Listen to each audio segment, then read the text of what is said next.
Welcome to Street to Strategy, the show where we explore law enforcement and education. I'm your host, Jay McWilliams. My background. I want to explain my background really quickly. I grew up in Tulare, California, graduated high school in 1989, served in the United States Navy, and was honorably discharged in 1995. From there, I became a police officer in 1997. I served 1 year at the Tulare County Sheriff's Department, working in the custody division at the Bob Wiley Detention Facility. I then transferred to the Visalia Police Department, where I spent the next 24 years. I initially did 3 years in patrol. I was a field training officer where I trained new officers. I was a firearms instructor, and I was a member of a tactical team. I then transferred to a youth services and became a youth service officer at La Jolla Middle School, and I was the first officer at El Diamante High School when it was built. I received the award for Police Officer of the Year in 2004. From there, I transferred to the Special Enforcement Unit. I did 3 years as a gang investigator.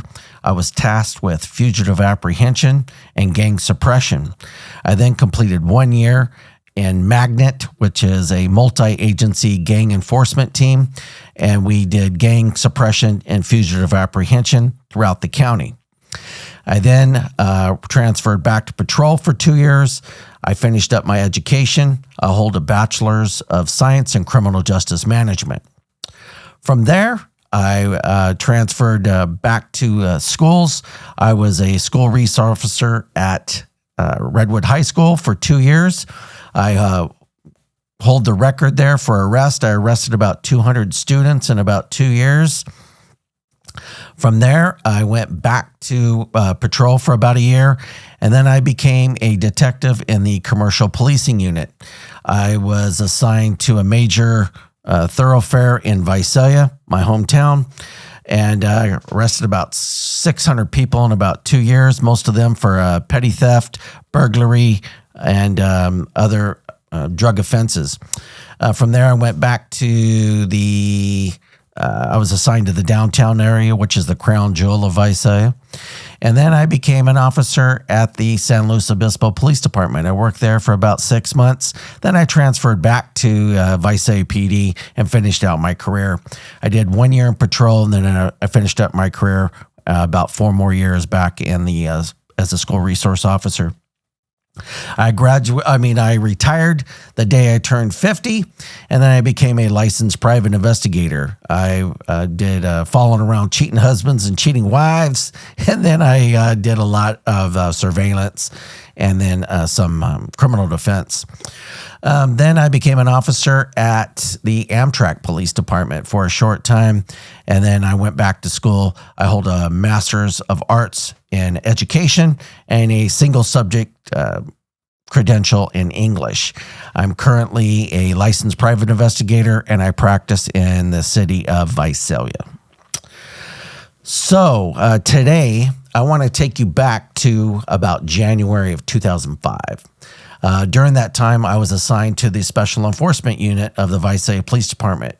That day, interesting enough, started out as idle chatter in a patrol car with me and my buddy, and it ended in a gunfight and an officer-involved shooting with a bank robber. I'll share exactly what happened, the violence, the adrenaline, but also the jealousy and the politics that followed. Those are parts I wasn't prepared for. Over the next hour, we'll break down just what happened and the events of the day, but also the lessons in the decision-making, the leadership and survival, both on the street and inside the system.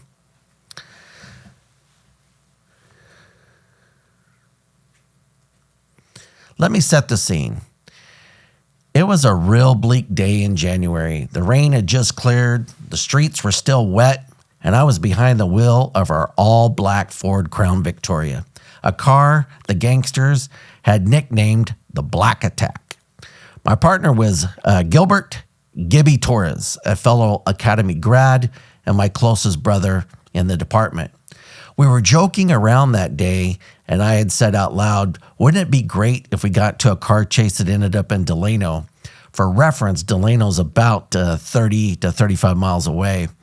And Gibby had said, yeah, but it'll never happen. An hour later, a call came in, a bank alarm.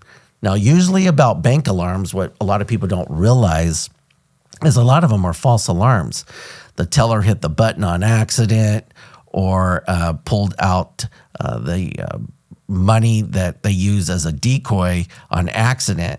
And so normally we just drive to those things at a regular speed because 99.9% of the time we get called off.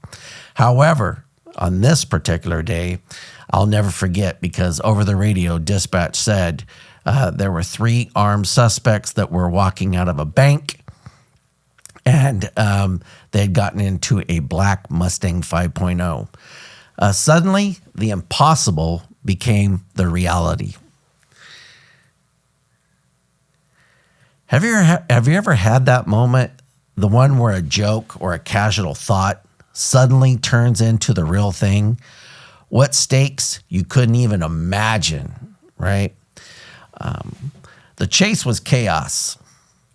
I had a Crown Vic maxed out going about 135 miles an hour. I'm weaving cars that had no idea what was going on with them. John Q. Citizen, most people are driving around. They got their music on. They're talking on their cell phones. They have no point or they have no idea of what's happening. And when you're driving 135 miles an hour, I'll guarantee you have some adrenaline pumping. At one point, I remember Gibby had fumbled with the radio and because he was so hyped up, and he actually started punching the ceiling of the car, and he was like, here's our chase. I actually had to grab the mic out of his hand and say, give me that thing before you have a seizure. During the chase, we weren't alone. We had a fellow officer that was helping us, and he was a Croatian-born officer, one of the most competent that I'd ever worked with that helped us out in the pursuit. And backup matters when it gets between life and death. But here's the thing in law enforcement. You can plan for the training, for weapons, for tactics, but you can't always plan for human behavior, your own, your partner's, or the suspects.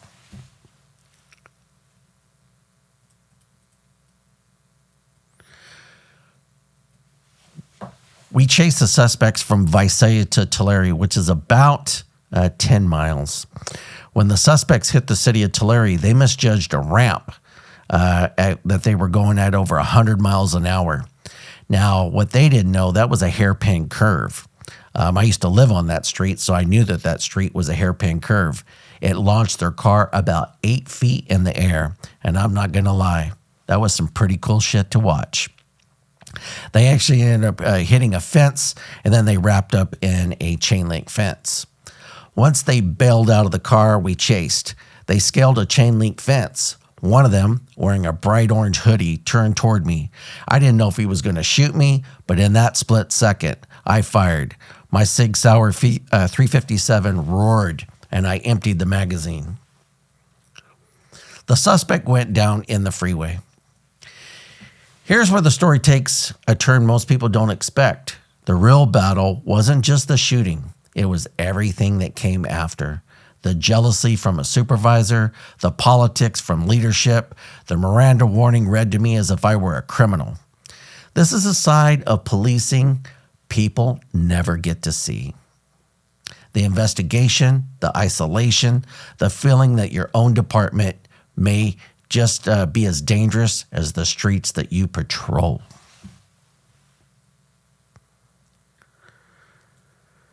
All right, let's get practical. If you're in law enforcement or even just leadership in a high-stakes field, here are some takeaways from that day. You have to control your adrenaline. Training kicks in, but adrenaline can hijack communication, decision-making, and perception. Learn to ground yourself.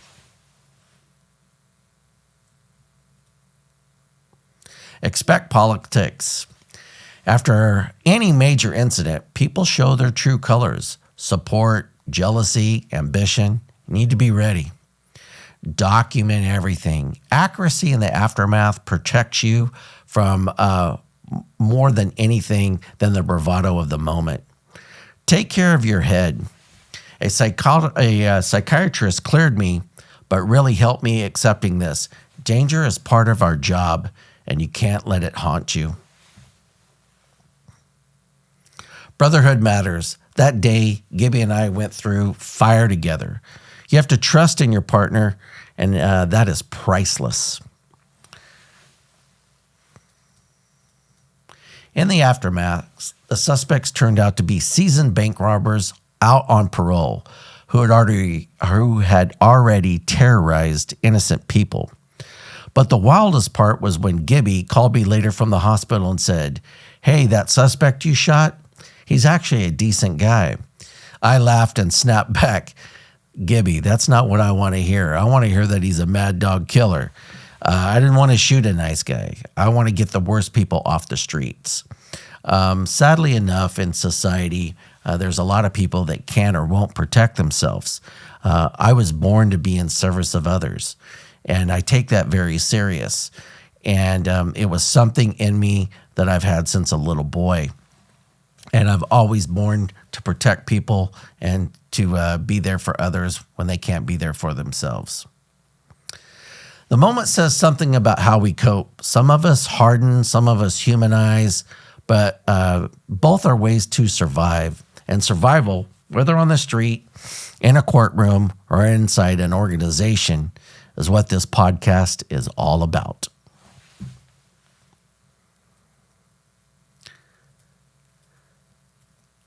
So that January day gave me more than just a gunfight story. It gave me an insight into human behavior, organizational politics, and resilience.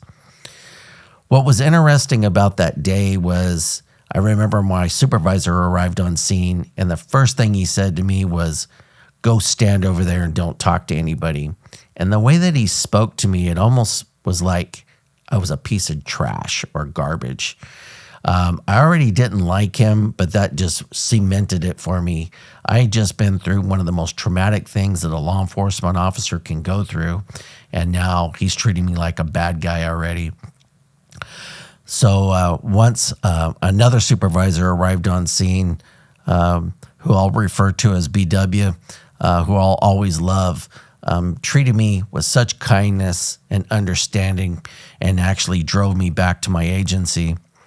I remember him talking to me, treating me with dignity and respect, and I'd already had a ton of respect for him, but that just cemented it for me because he treated me so well.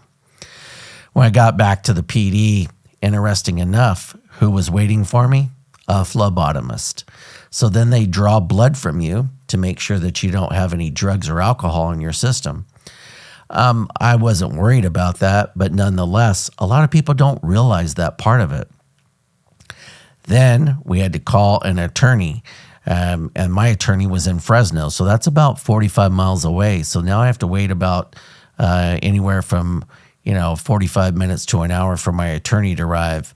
I remember asking if I could go get something to eat. I was denied that. I remember asking if I could use the restroom. They were really skeptical about that. I remember just thinking at the time, I'm not a bad guy here. I just got into a shootout with a bank robber, and now I'm being treated like I've done something wrong.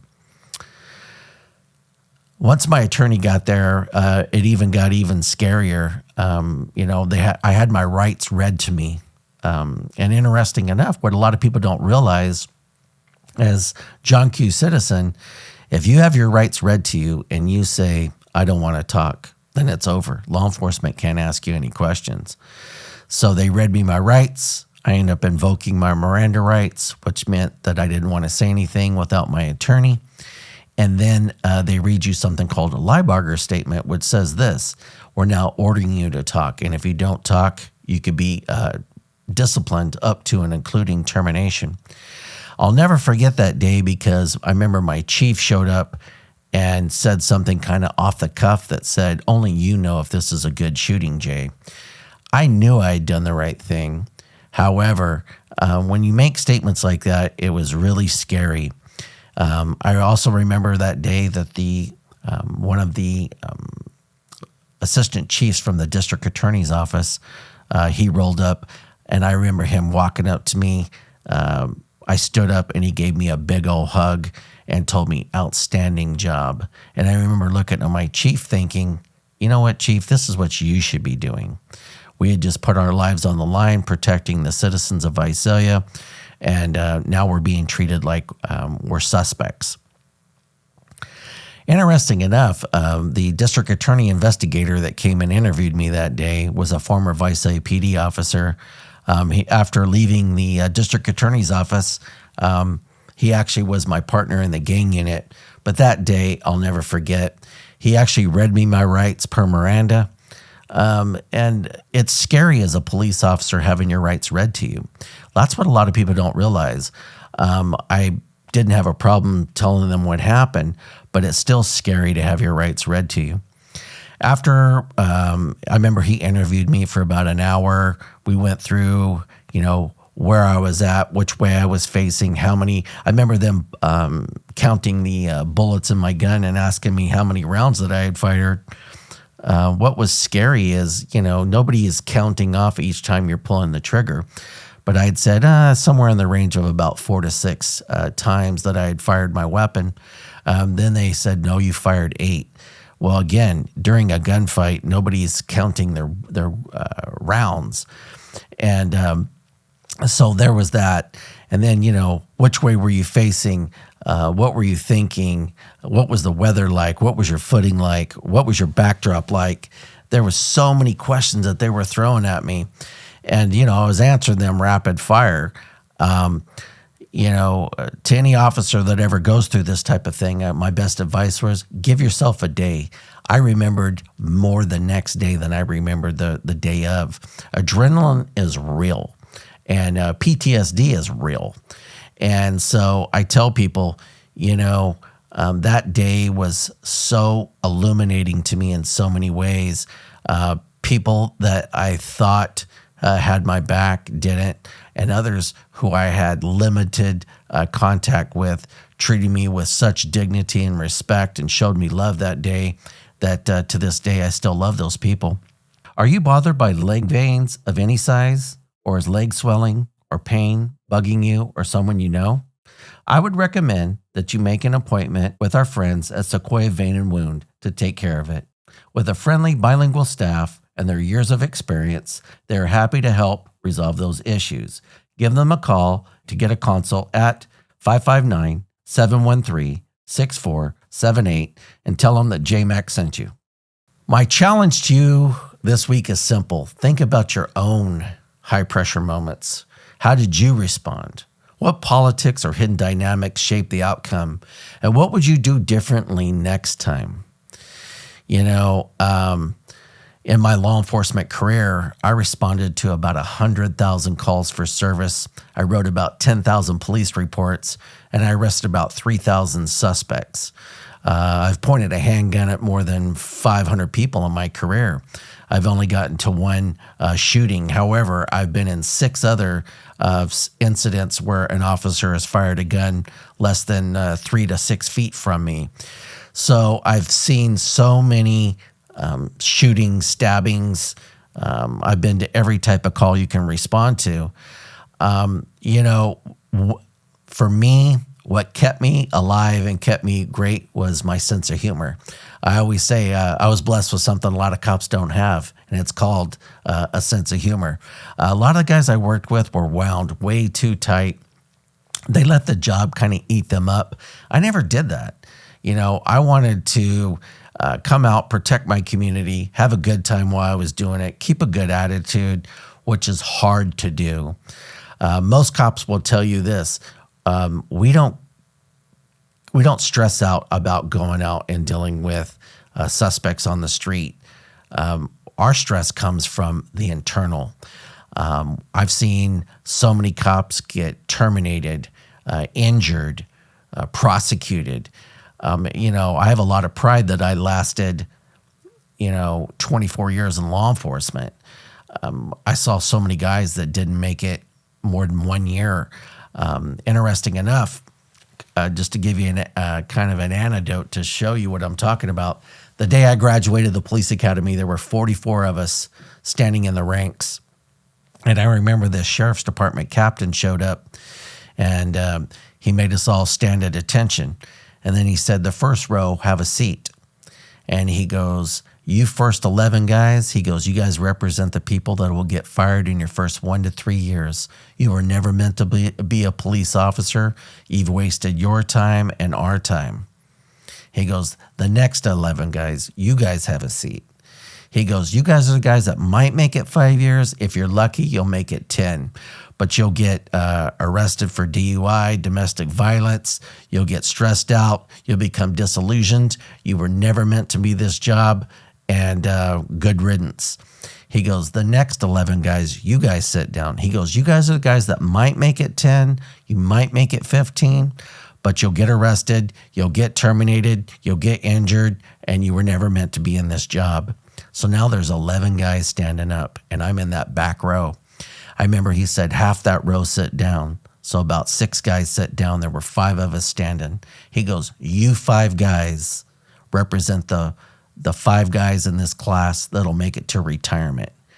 I didn't know it at the time, but it was so prophetic because, interesting enough, there were so many people in that class. About half of them never even became cops because they had things in their backgrounds that would preclude them from ever being a cop. And a lot of people would ask me, how do they even get accepted into the police academy? And I said, well, remember this, a college is a business and they're going to take students. However, out of the 15 or out of the 20 something guys that actually became cops, only 5 of us made it to retirement. That's a horrible statistic. And it's sad, but it's indicative of law enforcement. We eat our own.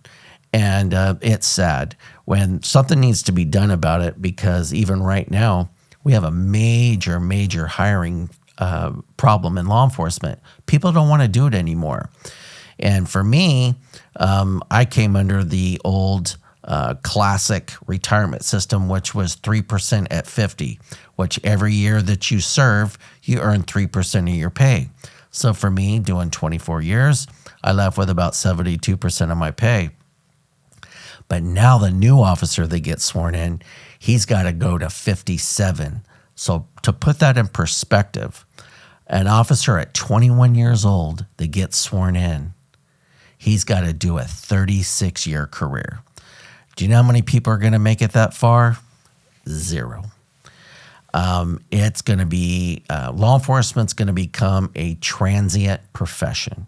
People are going to come in, do 5 years, 10 years, and then move on.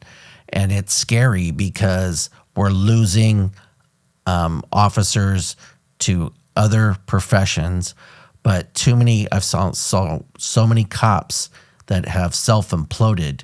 I just ran into an officer that I'd worked with who got into 2 righteous shootings, and a good officer, great to have him back up. But guess what? Those things did damage to him. And ultimately, he didn't last much after that. And he lost his career over it. And it's sad because when people are out here putting their lives on the line, we need to take care of our people. We need to have those peer support groups. We need to have a psychologist on pay, on standby. We need to do the things that are going to help our people. However, in law enforcement, it's just not that way. It's turned into dog eat dog.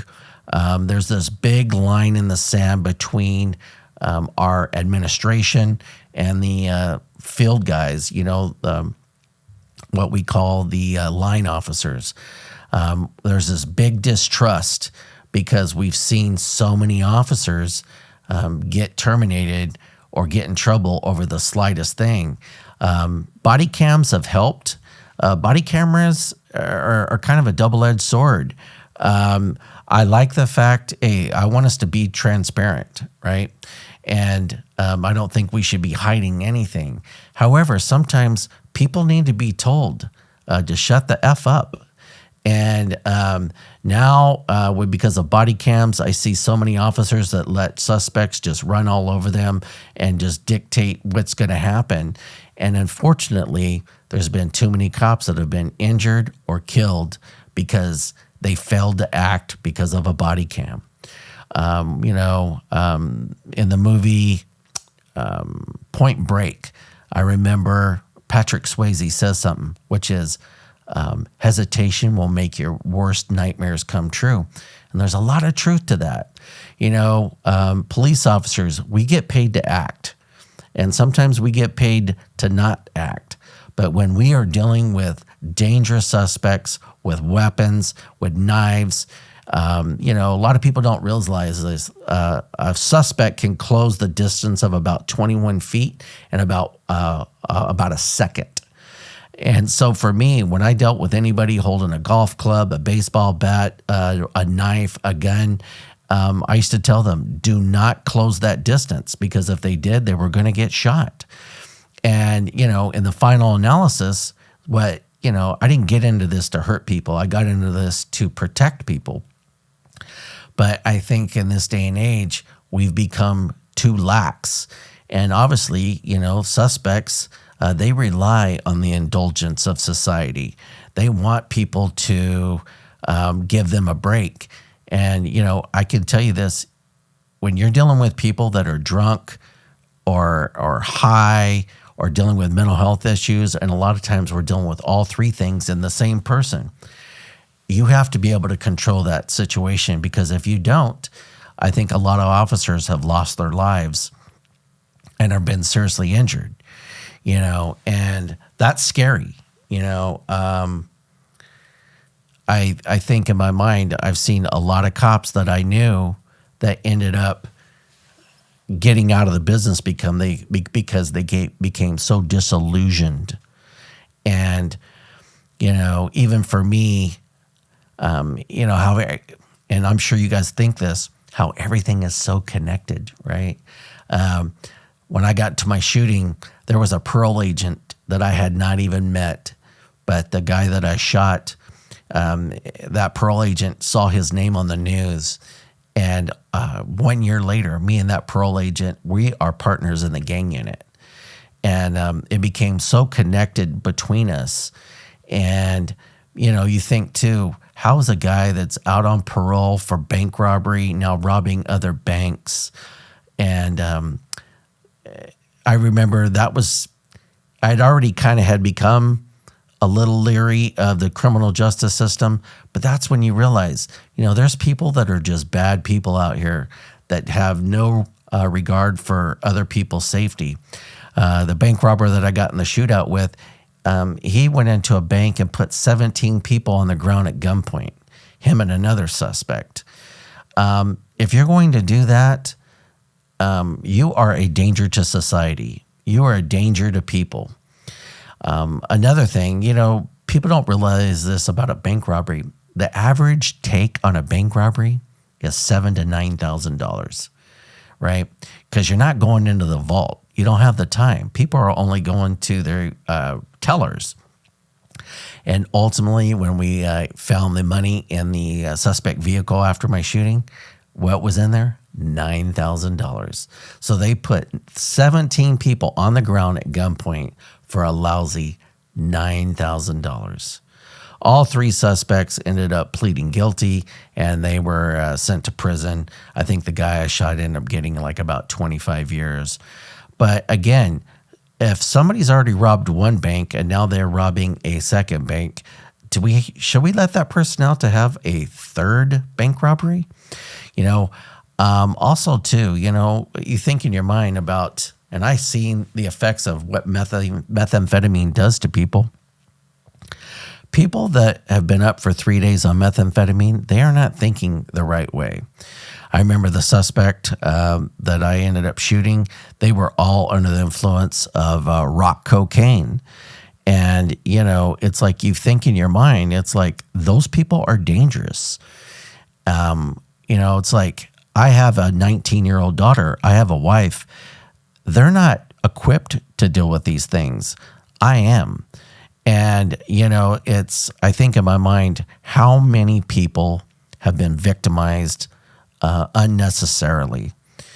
Even now, I live in a town called Visalia, which is surrounded by agriculture. Between Tulare County and Fresno County, we feed the world. Between both counties, you're talking almost $11 billion worth of produce comes out of this area. So what we have in this area is we have a lot of migrant field workers. And I was recently asked about, what I think about the current situation with ICE, arresting people that have entered this country illegally. And I say this, if you're coming into the United States, I want you to use the port of entry. I want you to do it legally. If you're in this country illegally and you're committing crimes, I do want you deported. In the final analysis, there's a lot of people that have done it the right way, where they've applied for asylum, waited the time, had to pay for an attorney, trying to do it the legal way. And when you just jump our border and come in here, you've now done a couple of things. Number one, you've jumped in front of the people that are trying to do it legally. But then a lot of people come here and they want our entitlements, Social Security, welfare, those things. And so I agree with what the president is trying to do right now. And I've also seen that it's really, I like the fact that he's cleaning up some of these big cities. I live about 160 miles from Los Angeles. I love what he's doing there. I love that he's cleaning it up. I love that he's cleaning up Chicago. You're talking about cities with major, major crimes. And unfortunately, growing up, even before I was a cop, LAPD was the gold standard of law enforcement. Everybody followed what LAPD did.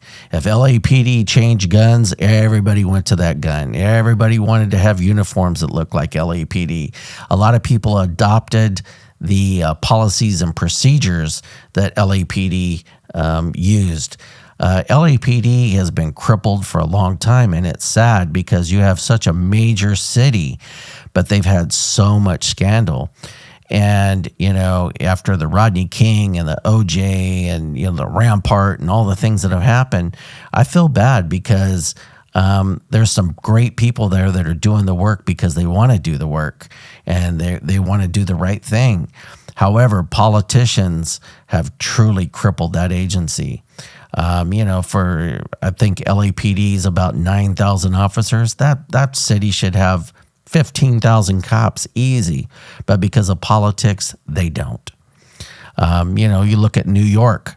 New York, I look at them and I think, that's the largest law enforcement agency in the United States.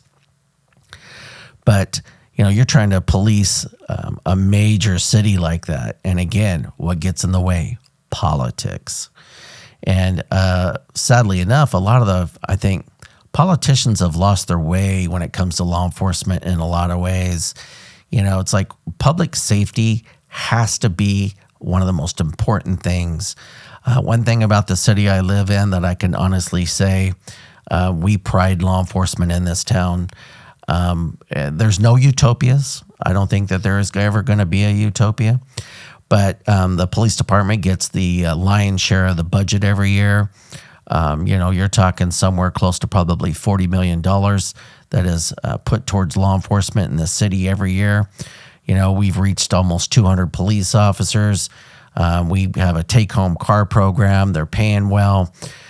And it's sad because, again, between the ravages of homelessness, drugs, crime is going to be in any major city. I live in a city of about 150,000 people, and crime is a major issue.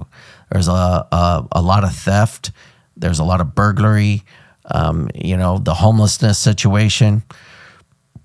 Back when I was in the gang unit, I remember them saying gangs represent about 1% of any population that you live in. I think that's almost turned into homelessness as well. I live in 150,000 people city, but I can honestly say, There's about probably 1,500 homeless people. That's a lot. And something needs to be done. However, what can be done? Even when people want to build shelters and they want to give homeless people jobs, or they want to make them go into rehab, people got to want to get better. You can't force somebody to get better. And I think a lot of times we have a lot of people that their heart's in the right place, but they don't know enough about what they're talking about. We've had we have a homeless shelter here in town, and then they built an apartment complex. Well, guess what? Law enforcement has to go to these places every day, because you're dealing with people that are drunk, that are dealing with, either alcohol dependency, drug addiction, or the ravages of mental health issues. And then a lot of the mental health issues, what turns into a situation is this. A lot of these people, they're not taking their psychotropic medication. What are they doing?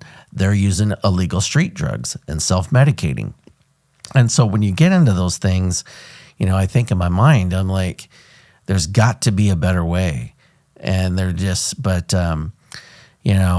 of the things about law enforcement right now is we're having a major recruitment thing. And I don't know if we're ever going to get out of that hole, because guess what? What has happened over the last 10 years? Law enforcement has been demonized so badly. People don't want to. Who wants to be on the front page of the New York Times or being splashed across CNN? And I think that it's really scared off a lot of people, because law enforcement is not a job. It's a calling, and it's a lifestyle. And if you're going to do it properly, you got to live it properly. I've seen a lot of cops lose their careers due to DUI or domestic violence, or, doing things that they weren't supposed to do. And you're told from day one at the academy, if you get caught coloring outside the lines, you're going to get zapped. But I've seen that as of late, in my town, we recently had a police captain that was arrested for embezzling funds from a Explorer program. Horrible. That should never happen. And that case is still pending adjudication. And if we can't be trusted, I always said this, being a cop doesn't make you better than people, but you should be making better choices. People expect us to be better and do better. And if you violate that trust and do anything that makes the police department, the city, or yourself look bad, then I don't want you there. Integrity, what's the definition of integrity? It's doing the right thing when nobody's looking. And that's what normally separates us from other folks. It's like I got into this job to help people, and we should help people. But another thing that's happened as of late is, I see police departments back, like I said, I could retire at 50 years of age. Now that's gone to 57. And I mean, there's been serious talk about pushing it to 60. Well, let me tell you this, law enforcement, that's a young man's game. Yes, we can use all the tools we have on our belt, but I've been in hundreds of physical altercations. I've had surgery on both of my hands for boxer fractures, fighting people, and things happen. And we need to do what we can to recruit people and make this job more favorable to people, because I think right now people are scared off from it. People are worried, are you going to go to jail? Here in Visalia, we had 2 detectives that were kind of vilified in the media, and, hey, they talking about sending them to prison forever. And the final analysis, they ended up getting no incarceration time. But they've already been convicted in the court of public opinion. That really upset me, because I often say this, yes, we're cops, but we're entitled to due process like everybody else. And that means everybody gets their day in court. Let's treat people with dignity and respect. Let's investigate things to the best of our abilities. Ultimately, cops, let's give people the best that we've got to give. And I've seen as of late, it's like if I see an officer and they're severely overweight and their uniform looks horrible and their vehicle is completely filthy, it really disappoints me, because we should take pride in being an officer. We should take pride in our appearance, take pride in our equipment. One thing about either military or law enforcement will always tell you, you take care of your equipment's going to take care of you. And, one thing that Visaya does that I really agree with is, officers, we qualify every 90 days, and you can't leave the range until that weapon's been cleaned. We need to maintain our equipment. There's other agencies that don't do that. They take their guns apart after a couple years, and it's completely just filthy. That should never happen. And one thing about Visaya that I do like is they give them a take-home. Everybody has a take-home car, and it gives people that sense of ownership. Me, like, I got my car washed every Monday. I kept it vacuumed. I kept the inside of it clean and wiped down, and I really took pride in my vehicle because it was my vehicle. When you have a line vehicle, and I've worked at an agency that had a line vehicle, I worked at San Luis Obispo Police Department, and they had line vehicles, and man, you would get in those cars sometimes, and the officer had left the car completely filthy, no gas, sunflower seeds spit all over the floor. It was horrible. That should never happen, right? I know I've covered a lot of topics, but the thing now too is law enforcement has become a political tool, and I think law enforcement was never meant to be a political tool. We're out here trying to protect people. We're trying to arrest suspects and keep people safe. I just saw Jasmine Crockett. She said, law enforcement is not meant to prevent crime. When she said that, it completely made me angry. No, we are here to prevent crime. I would rather have somebody not victimized. I would rather put the suspect in jail. One thing I used to do is a lot of the people that I stopped either were under the influence of methamphetamine, heroin, cocaine. So I put a lot of people in jail for being under the influence. And it solved a lot of crime, because I would rather put them in jail for being under the influence than have them go break into somebody's house or break into somebody's vehicle. If we can stop crime, let's do so. Here in California, I remember back when it used to be $400 separated between petty theft and grand theft. And then the governor came along and they changed it to $950. And then it made it where you can't book people into jail. Well, guess what? We got people here in town that will go try to steal $950 worth of product at Walmart, get caught, receive a citation, walk across the street and try to do the same thing at Target. That should not happen. When we start feeling sorry for the bad guy and we start trying to justify why people are committing crimes, we're getting off into an area that's getting scary. What about the victims? What about the cost of shrink, which is loss to businesses? The cost of shrink has already been factored into whatever you buy. That is horrible.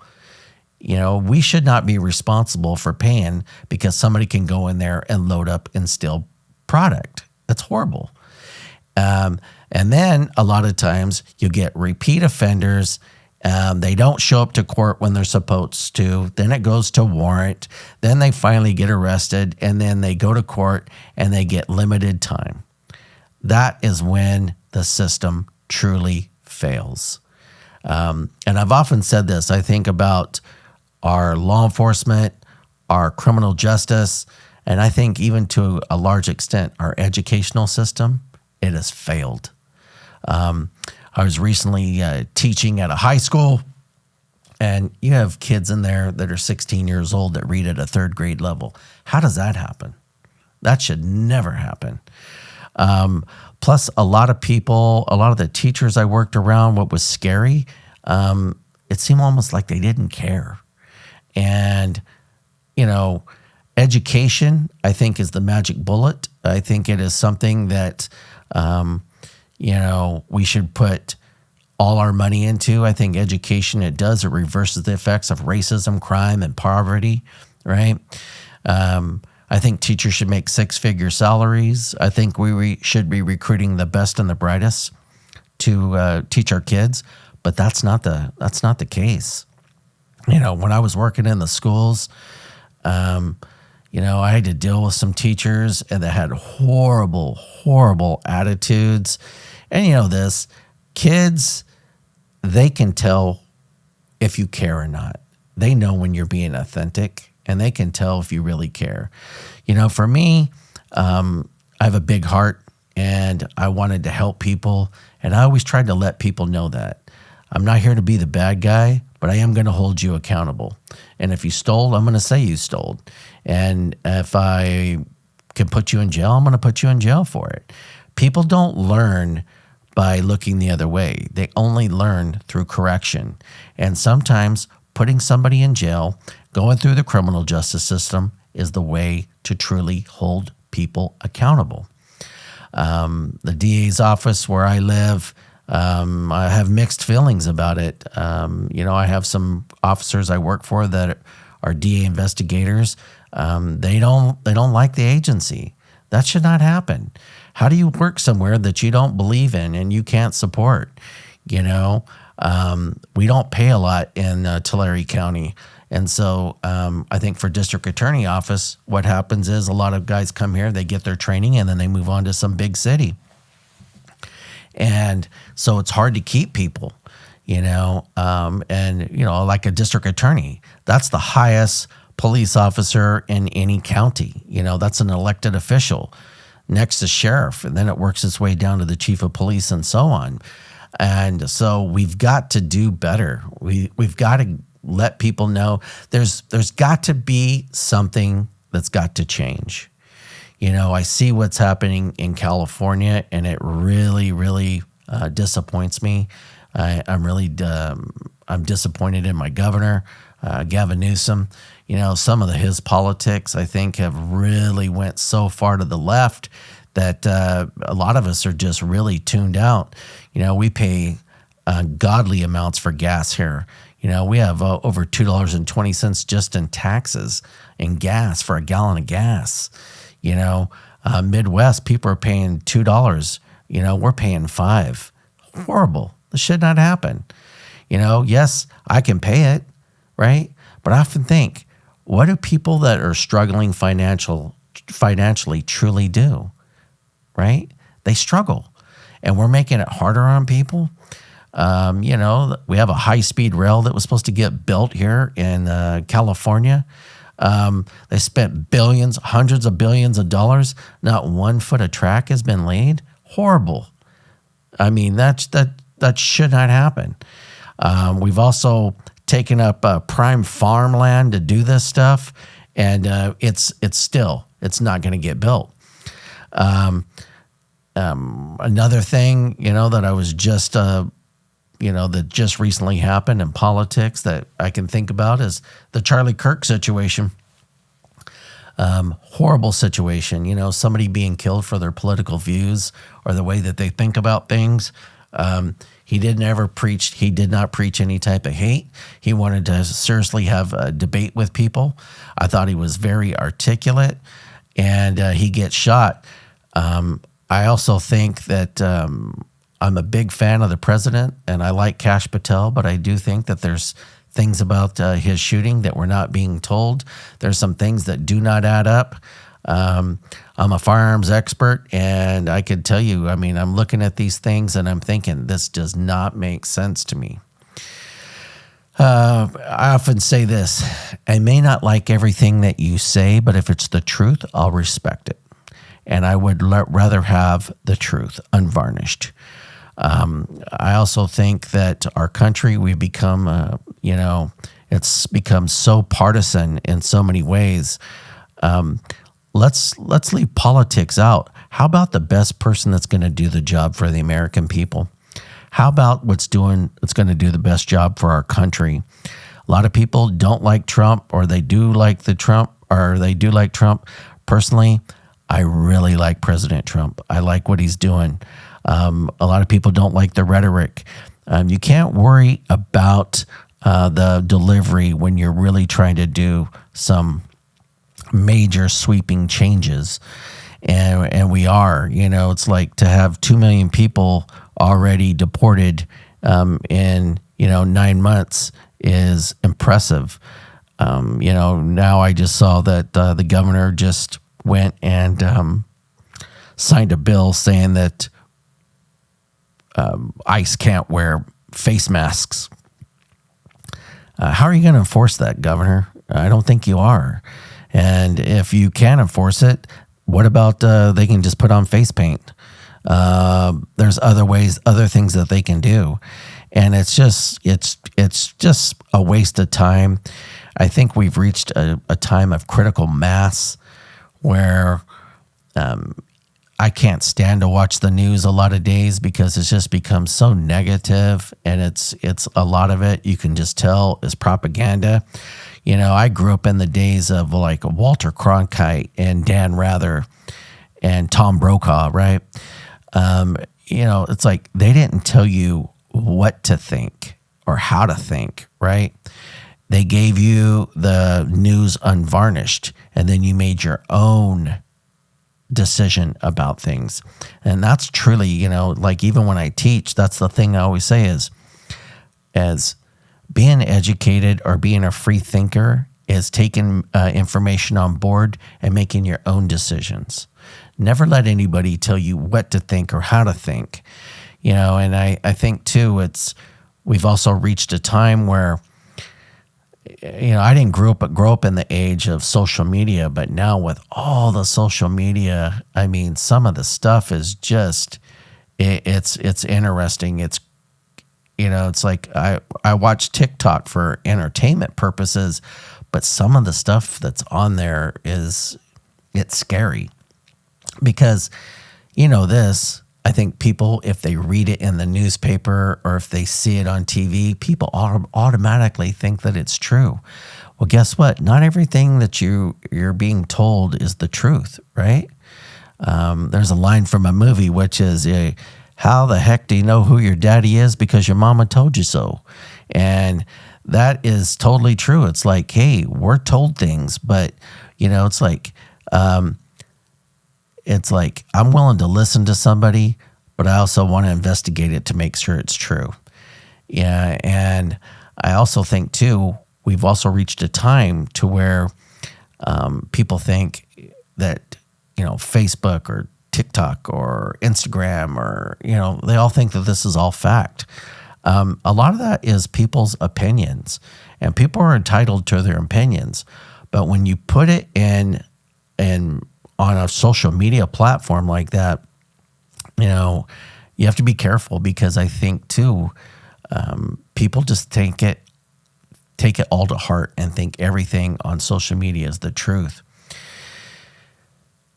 I also think too, with the way politics is going right now, something has to be done to recruit people in federal law enforcement or state or local law enforcement. We've got to just make it a lot more attractive financially or even with benefits.